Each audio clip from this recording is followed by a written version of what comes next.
ආයිබෝන්. අදත් ඔයගොල්ලෝ සාදරයෙන් පිළිගන්නවා Travel with Chef YouTube channel එකට. ඔන්න අදත් මම රෙසිපි එකක් අරන් ආවා. ඒ තමයි මේ කැරට් කරියක් හදාගන්නේ කොහොමද කියලා. ඉතින් මේ කැරට් ව්‍යංජනේ ඉතාමත් ගුණයි.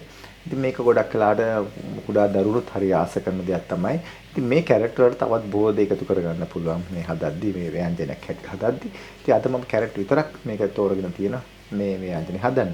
අපි බලමු මේකට අවශ්‍ය මොනවද මේ කුළු බඩු ටික කියලා. ඉතින් මේ තමයි කැරට්. ඉතින් මම කපාගෙන තියෙනවා මේක ගෙඩිය මැදින් පල්ලා ඊට පස්සේ මේ වගේ පෙතියට කපාගෙන තියෙනවා. සමහර අය එක රවුමකට කපනවා, සමහර තීරු කපනවා. ඉතින් තමන්ට කැමති විදිහට කපා ගන්න පුළුවන්. කොහොම වුණත් මේක පොඩියට කපා ගන්න ඕනේ, ඉක්මනින්ම තැම්බෙන්න ඕන නිසා. ඊළඟට අවශ්‍ය වෙන මට කුළු බඩු ටික තමයි මේ තියෙන්නේ. ලුණු ටිකක් තියෙනවා, සුදු ලුණු තියෙනවා, කරපිංච තියෙනවා, ඊළඟ කුරුදු පොතු තියෙනවා, ඊළඟට බැදපු උළුහල් ටිකක් තියෙනවා. ඊළඟට මෙතන තියෙනවා අබෑට කුඩා මේ පොඩියට මම මේ පොඩි කරලා තියෙන්නේ මේක. ඊළඟට මෙතන තියෙනවා රම්පේ තියෙනවා, අවමිරිස් තියෙනවා. ඉතින් මේ ටික තමයි මම මේක මුලින්ම එකතු කරගන්න මේකට. ඊළඟට මෙතන තියෙනවා කහ කුඩු තියෙනවා. ඊළඟට අමු පහේක තියෙනවා. ඉතින් මේ ටික තමයි ප්‍රධාන වශයෙන් මට අවශ්‍ය වෙන්නේ කුළු බඩු හැටියට. ඊට පස්සේ ලුණු තියෙනවා. ඊළඟට අන්තිමට මම පොල් කිරි ටික තියාගෙන තියෙනවා. මේකට එකතු කරගන්න. ඉතින් අපි බලමු මේ කොහොමද එකතු කරගන්නේ කියලා දැන්. ඉතින් මම මේ ඔක්කොම සියල්ල මේ වෙලාවකට එකතු කරගන්නවා. මේකට එකතු කළා වතුර චුට්ටක් දාලා මම මේක ලිපේ තියා ගන්නවා. සියල්ලම එකතු කරලා මම මේකට එකතු කරනවා වතුර ස්වල්පයක් එකතු කරලා තමයි. ගොඩ අවශ්‍ය වෙන්නේ නැහැ වතුර.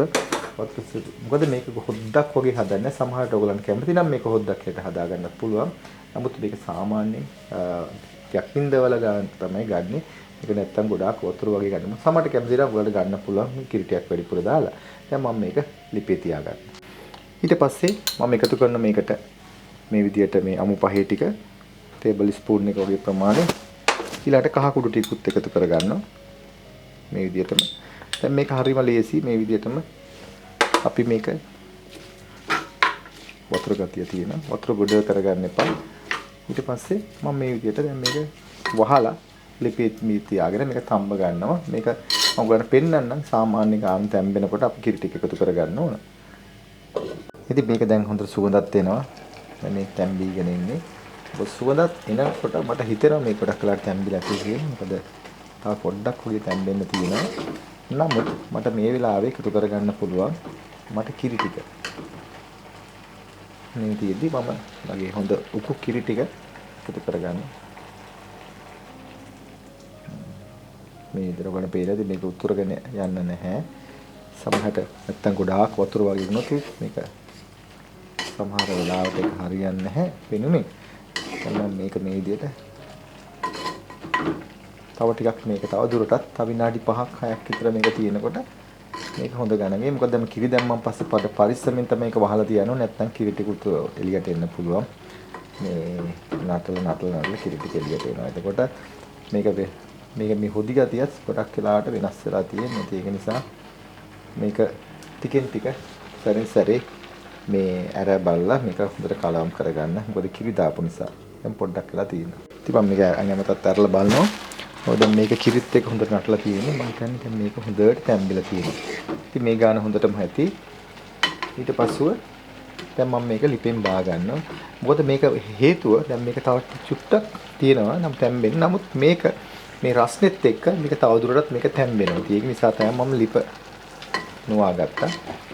ඊට පස්සේ දැන් මේක තව පොඩ්ඩක් වෙලා මෙහෙම තියෙනකොට මේක හොඳින් තැම්බි ඉතුරු ටිකක් තියෙනවා. මොකද මේක ක්ලේ පොට් එකක් නිසා අනිවාර්යයෙන්ම මේක තවදුරටත් තැම්බි තමයි. මොකද ඒක හීට් එක තියෙන නිසා. ඒක නිසා තමයි මම මේ විදිහට ඉක්මනින්ම ලිප නුවා ගත්තේ.